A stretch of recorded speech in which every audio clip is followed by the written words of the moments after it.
Before we start, pay attention. Every time you spot trivia in this video, keep counting. Comment the final number, stay subscribed, and you can win an Amazon gift card this month. Subscribe? Good. Let's go. The man creates a distraction to give his wife a chance to escape. The dog follows her, and he moves, avoiding the bullets aimed at him. He urges the woman to hide, but she refuses to leave her lifeless husband. When the cartel leader walks in, he shoots her. The man flings an object at him, and as he removes his mask, the wife orders their dog to attack. The dog lunges at him, and the man reaches for the gun. A man is dragged across a concrete floor and thrown into a dark room. The cartel leader orders him to repeat every word he says. Despite his obeying the orders, two men release trained attack dogs into the room to tear him apart. Jake, a former officer who now trains search dogs, starts his morning by feeding his dogs and checking his yard for small maintenance issues. He later takes one of his dogs, Argos, to the beach to play fetch. He meets his wife, Mia, afterward, and she mentions that his sleeping problems have improved since he began training the dogs. During their conversation, Jake receives a fire alert notification connected to his home security system, and they both rush back to the house. When they arrive, they place their baby outside for safety and run into the house to locate the source of the smoke. Mia insists she never turned on the oven, and while they wrap their heads around what is happening, an armed intruder attacks her. Argos lunges at the man instantly, and Jake joins the fight, shouting for Mia to call for help. She locks herself inside a room with the baby to report the break-in, but Jake and the attacker crash through the wall during their struggle. The intruder gains temporary control of the fight until the other dogs burst in and maul him.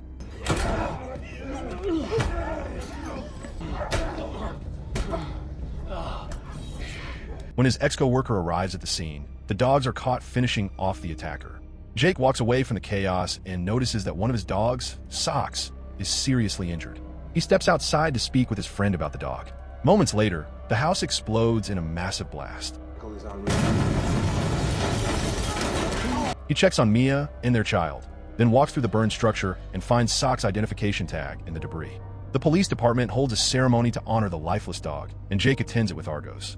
When he observes that Sock's demise shakes Argos, he takes him along to the cliff to say their goodbyes and scatters Sock's ashes into the wind. Insurance representatives refuse to cover the damage to his destroyed home, which increases their already heightened financial pressure. A detective introduces himself and informs Jake that, although the intruder attacked first, the case will still be investigated as a homicide. During a drive, Jake vents his frustration about being treated like a suspect for defending his own family from harm. He confronts Detective Cutler at the station parking lot and demands details about the intruder. She agrees to tell him, but their conversation is cut short when another officer approaches her and hands her an envelope. When she opens it, she sees a photograph of her mother, clearly sent as a threat.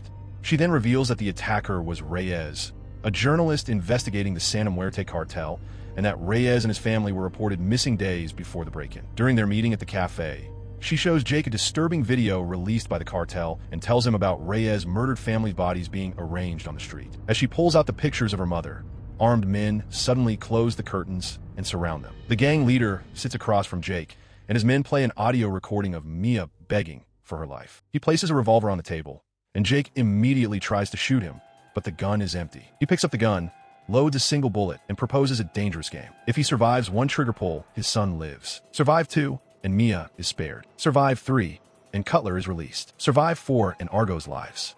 Survive 5, and the game restarts. Jake drinks a shot, pulls the trigger, and survives the first click. He survives the second and third as well. As he prepares himself for the fourth round, a distraction occurs, and he seizes the moment to shoot the leader.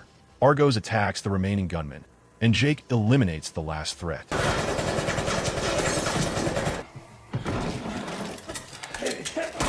He calls his cop friend, Cobb, to confirm if Mia and the baby are safe. As he hops in his truck, Cobb shows him that his family is safe. The cartel leader calls Jake and informs him that a camera has been planted in his truck. As Jake notices a spark, he grabs Argos, jumps out, and the vehicle explodes seconds after.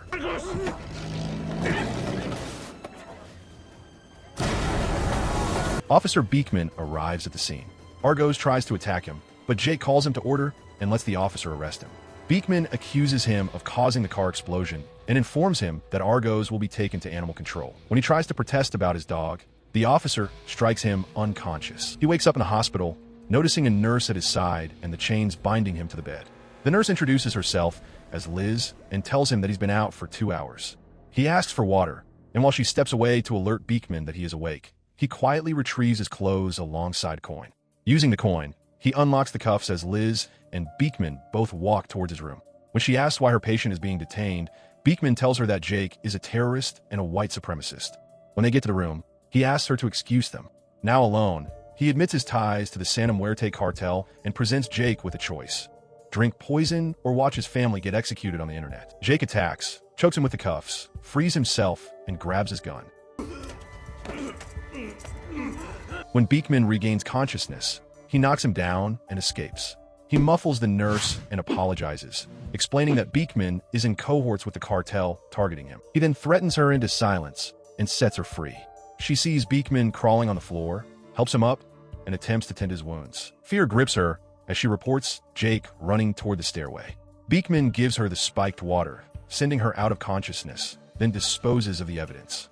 Jake searches for an exit while the cartel boss calls his spy, threatening harm to his family if Jake isn't found and taken out. Beekman switches to a burner phone, instructs his wife to retrieve hidden supplies, and disappears with the children. While pressing a pillow to the nurse's face, he informs his wife that he's prepared to die. He then lets go of the pillow, says his goodbyes, and uses an earpiece to receive the boss's orders. At the Animal Control Center, a cartel spy forces an old man to administer a terminal injection on Argos. The dog breaks free and flees. Back at the hospital, news outlets label Jake a psychopathic white supremacist with narcissistic tendencies. An old man identifies him and runs to alert security. Alarms blare as Jake bursts into the parking lot, confronted by Beekman, who calls the police for backup while pretending to be under duress. Jake warns about cameras, but the officer refuses to be tricked, so he shoots him multiple times. Argos follows Jake's path to where he was arrested, but turns around when he doesn't find him. Jake hijacks a car, using Cobb's barge number to start the engine, and watches Beekman remove his bulletproof vest. The boss instructs his spy to check a surprise in his boot. Low fuel forces Jake to a gas station while Argos continues tracking him. He threatens the cashier to fuel his car. Seeing Beekman outside, the cashier calls for help, and Jake immediately jumps behind the counter. He tries to warn the cashier to stay down, but he runs outside, and Beekman shoots him. The cartel boss pressures Beekman to obey his orders if he wants his wife and kids to keep their lives.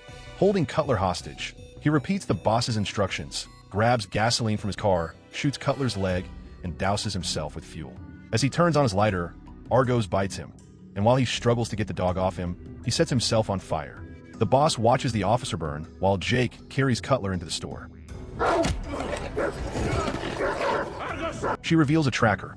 He removes it and drives her to an ambulance. Pointing his gun, he ensures the paramedics cooperate. On the way to the hospital, Cutler shows her detective credentials to put the ambulance workers at ease, while Jake flashes back to when his son slipped from his grasp. On the news, reporters accuse him of capturing Cutler, and the ambulance workers question the reporting. Jake asks them to report their vehicle stolen, but they refuse, insisting on helping him as long as they can. He borrows a phone to warn his wife about the cartel, but she chooses to believe the news over him and calls him crazy for trying to convince her otherwise.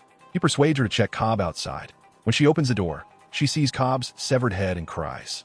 Jake instructs her to wait for him in the street. Approaching their street, he realizes a trap has been set for him. A car hits them. When everyone recovers, gunfire takes out the ambulance workers and Cutler. He orders Argos to attack, but the dog hesitates. After some encouraging words, Argos eliminates the gunman. Jake attempts to pick up a gun, but the gun gets shifted into the drainage. Bullets rain over the area as he guides Mia and the dog over a fence into a house. A neighbor gets hit, and his wife cries over him. While they hide behind a desk, Jake creates a distraction, allowing Mia to flee to the bathroom. The dog follows her, hiding in a bathtub while Jake maneuvers through the house. He urges the neighbor's wife to move, but she refuses. When the cartel boss arrives, he shoots her. Jake throws a snow globe at him. As the boss reveals his face and cocks his gun, Argos attacks. Jake seizes his firearm and finishes the boss. Argos house!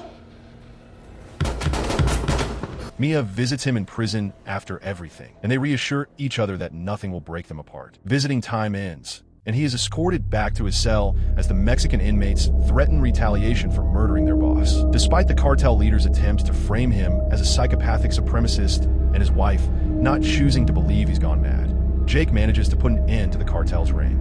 If you were in his shoes, would you still protect your partner after they accuse you of being delusional?